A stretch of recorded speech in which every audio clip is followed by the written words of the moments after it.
working on a building. I'm working on a building for my Lord, for my Lord. It's a Holy Ghost building. It's a Holy Ghost building. It's a Holy Ghost building for my Lord, for my Lord.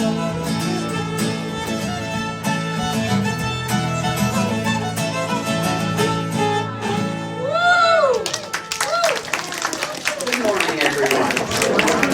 It's my joy to be here and to be your minister. It's a true blessing. Okay, I wasn't here last Sunday, and I got some needed rest, and I missed you, and it was good to get refreshed and rebooted. So, let's begin our service now by joining together in a prayer. Whew. Thank you, sweet Spirit, for bringing us here today. This is the right time, and this is the right place. And so we open ourselves to receiving the blessings that abound. We give and we receive. We are in the flow of divine love and divine life. And we are so grateful to be aware of this. We are receptive to your presence. And so it is. And so we let it be. Amen. Please join me in affirming our opening statement. There is only one presence and one power in the universe and in my life, God the good, omnipotent.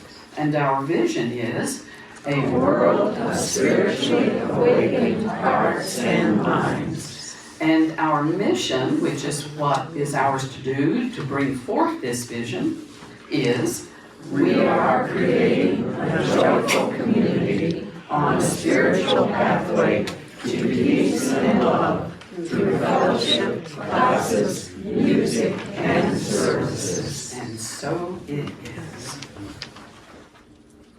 Okay, and now Phyllis is going to share our daily word. Good morning. Good morning. Our topic today is free. I am one with the freeing, guiding force of God. When I think of freedom, I imagine a bird in flight, soaring above the earth. As birds glide, it seems to effortlessly move through the air, and then it flaps its wings, moving upward and forward against the force of gravity. Likewise, I open my mind and heart and feel the freeing force of God within. This force is powerful and peaceful, and I give myself over to it. As I do, I overcome stifling feelings of stress or doubt. I trust in God and I move forward and upward with renewed purpose and confidence. Just as a bird overcomes gravity to fly with purpose, I overcome the challenges and circumstances of my life to find my purpose and live for my divine nature. I am free. And from Hebrews 13:6, so we can say with confidence, the Lord is my helper. I will not be afraid. What can anyone do to me?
Tucson Music Hall of Famer?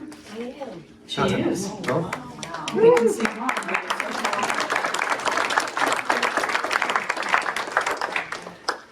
How many of you saw in the news about the deep blue hole, sinkhole, that happened in the ocean off the coast of the Yucatan Peninsula? Did anyone see that in the news?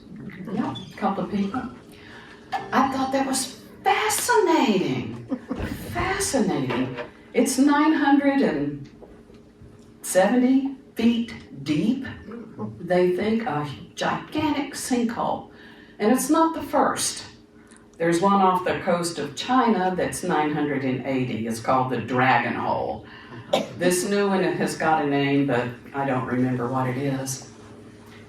So the scientists are all excited about taking a deep dive and exploring new life forms that may exist in the deep blue hole, because as you go deeper, oxygen is not there and other chemicals arise, and so I'm following this.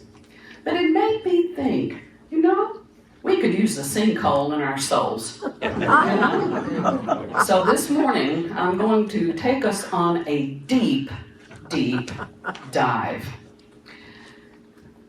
How many of you have heard of Ken Wilber or know who he is? Yes, one of my favorite teachers.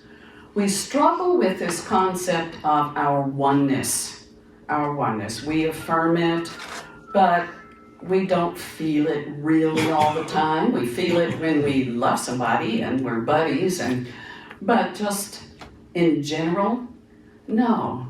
And that's because in this domain, this physical domain, the ego really does lead. It does. You can have a nice ego, or you can have a not so nice ego, But nonetheless, it's shallow. So I have been revisiting a lot of my teachers, my spiritual teachers, and when I was in seminary, we were required to read No Boundaries by Ken Wilber. He's the author of many, many books. My favorite one is this little pocket book, Ken Wilber, and it's filled with excerpts from many different books. This one really rang so true, so I'm going to share it with you. It is not the forces of darkness, but of shallowness that everywhere threaten the true and the good and the beautiful, and that ironically announce themselves as deep and profound. It is an exuberant and fearless shallowness that everywhere is the modern danger, the modern threat, and that everywhere nonetheless calls itself Savior. We might have lost the light and height, but more frightening, we have lost the mystery and the deep, the emptiness and the abyss, and lost it in a world dedicated to surfaces and shadows, exteriors and shells, whose prophets lovingly exhort us to dive into the shallow end of the pool head first. Profound. Reminds me of Marianne Williamson's statement that it is not the darkness that threatens us, but it is our own light that we are afraid of. And that's often attributed to Nelson Mandela, but he was quoting her. So, how can we live in the deep? In the deep. Our egos are a necessary part of our psyche. I mean, we can know we can be one with the one, but we still have bills to pay. And we need to focus on writing a check or doing it online. We still have bodies to bathe and so on and so forth. There is life in this dimension, and it is a material dimension, and the ego organizes it. But the ego is not in charge. So what if I ask you, who are you? Who are you? What would you say to me? What would you say? Again, I'm going to read because Ken Wilber says it best.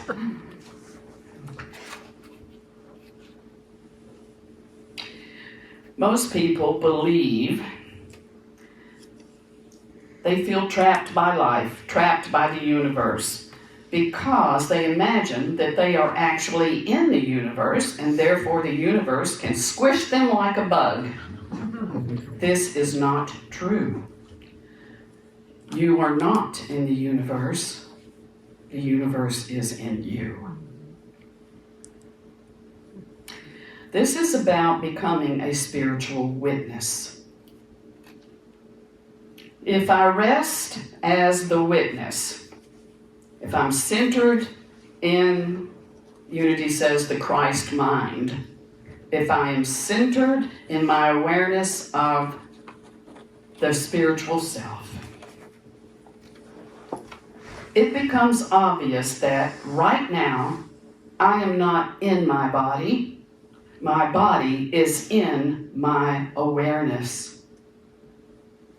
I am aware of my body, therefore I am not my body. Does that make sense? It's separation. We're talking separation here. I am the pure witness in which my body is now arising. I am not in my body is in my consciousness. Therefore, be consciousness. If I rest as the witness, it becomes obvious that right now, I am not in this room. This room is in my awareness. I am the pure witness in which this house, this room, is now arising. I am not in this room. This room is in my consciousness. Therefore, be consciousness. Now I know this is stretching. If I look outside this room, this building, to the surrounding area, perhaps a large stretch of earth, a big patch of sky, other buildings, roads, and cars, if I look, in short, at the universe in front of me, and if I rest as the witness, it becomes obvious that right now I am not in the universe. The universe is in my awareness. I am the pure witness in which this universe is now arising. I am not in the universe. The universe is in my consciousness. Therefore, be consciousness. I find that extremely inspiring and at the same time extremely challenging. So how do I cultivate this consciousness of being the consciousness? For me, it happens when I just sit in my backyard and I just look and I watch the birds and I watch the wind in the trees swaying, and I don't have a thought. I don't have an opinion. I'm not thinking, oh, need to get the blower out and get rid of those Palo Verde blossoms. Need to do this, need to do that, and nothing. I become the witness of what I see around me. And when I become the spiritual witness, I am free of the tyranny of that little taskmaster called the ego. I'm free of it. But eventually, I know it's time to get up, go in, fix breakfast, dinner, or whatever. I go about my daily life, but without those moments of returning to the deep and letting go of the shore, which is a song that we love to sing, by letting go, I remember who I am. I, the formless I, full of potential, one with the one. Now, how do we go about being in the world with this realization? Ken Wilber, bless him, says this. Your deepest self transcends both good and bad.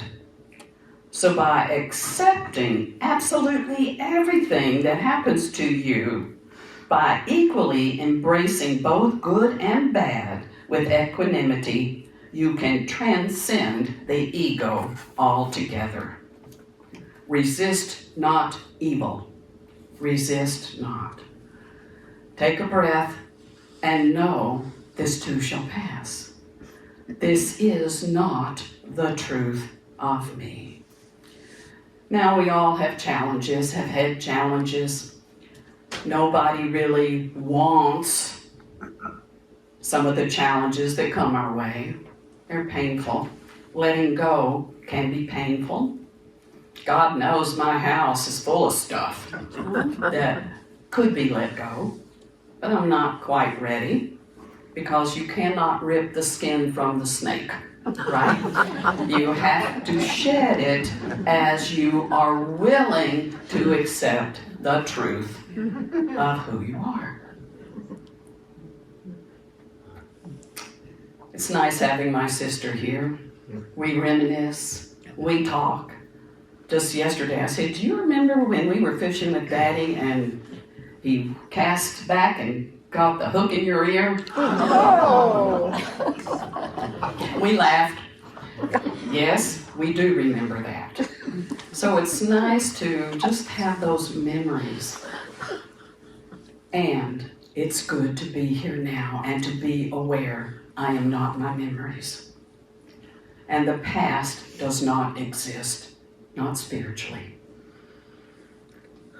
It does not exist. This is the moment that we are called to be the witness, the spiritual witness. No harsh judgments, no opinions. Oh my gosh, don't we love our opinions? And we know how to fix the world, why don't they ask me? Right? Within everything, there is some good. Within every person. I really like the yin-yang symbol because that says it. Within every political view, within every religious view, there's goodness. But it's only partial. It's only partial. Ken Wilber says, I hope on my tombstone someday that it is written, he was true, but partial. There's nothing wrong with being partial. But as we expand our consciousness, as we are committed to being the divine presence expressing through us, as we are committed to that, 100%, there is no partial. That is the wholeness. That is the oneness in which we live and move and have our being. We forget it, of course we do. We're humans. We're here to have a human experience. But take some time in meditation, however you meditate. George was saying last week that you meditated with your eyes open. That's my favorite way. I learned it from the Buddhists.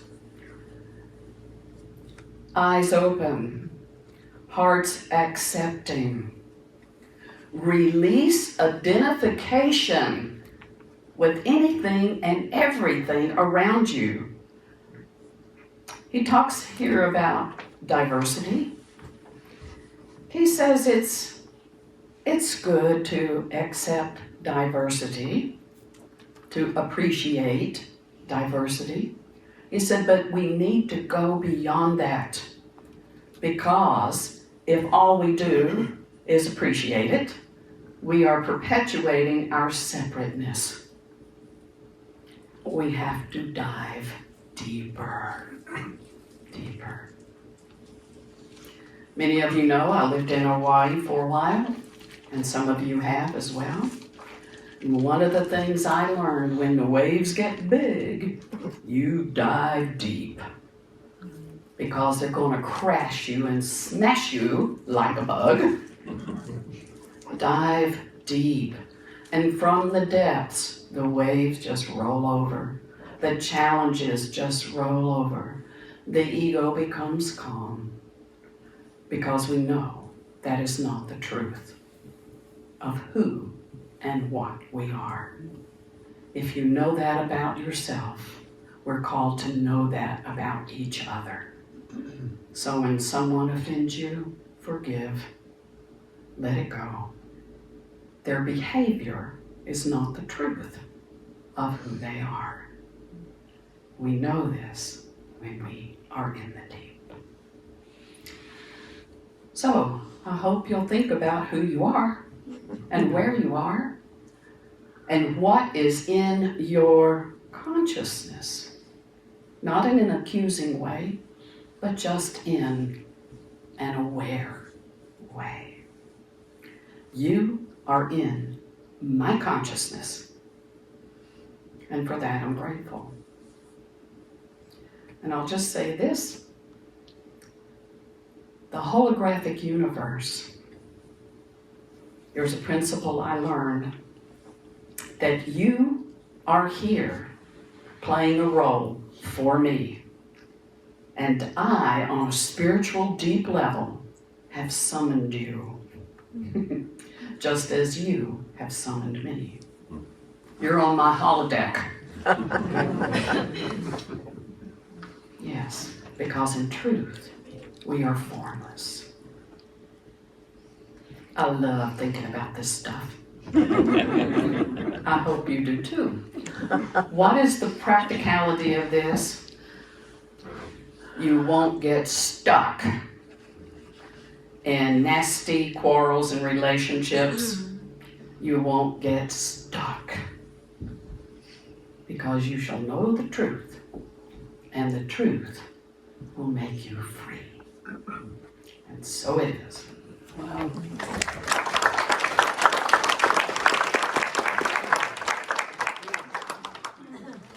Ken Wilber said he has one statement that is foundational for him, and it's this: everybody is right, but only partially.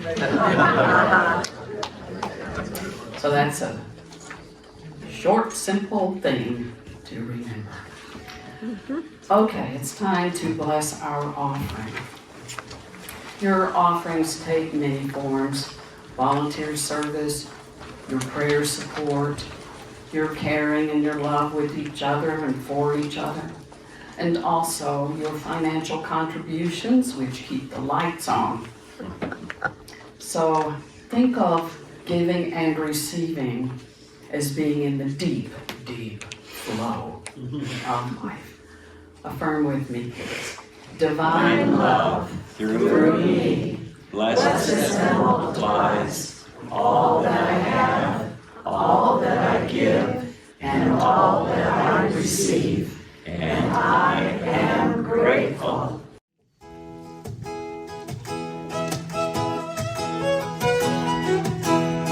This little light of mine, I'm gonna let it shine. This little light of mine, I'm gonna let it shine. This little light of mine, I'm gonna let it shine, let it shine, let it shine, let it shine. Won't let darkness blow it out, I'm gonna let it shine. Won't let darkness blow it out, I'm gonna let it shine. Don't let darkness blow it out, I'm gonna let it shine. Let it shine, let it shine, let it shine.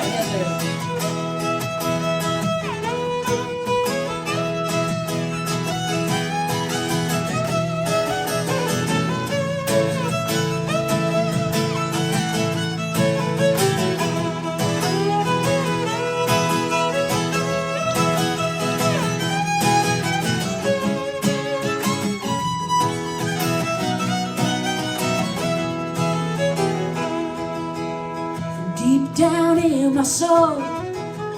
I'm gonna let it shine from deep down in my soul. I'm gonna let it shine from deep down in my soul. I'm gonna let it shine, let it shine, let it shine, let it shine. Now everywhere I go, I'm gonna let it shine. Everywhere I go, I'm gonna let it shine. Everywhere I go, I'm gonna let it shine. Let it shine, let it shine, let it shine. This little light of mine, I'm gonna let it shine. This little light of mine, I'm gonna let it shine. This little light of mine, I'm gonna let it shine. Let it shine, let it shine, let it shine. One more time, Heather.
Just practicing.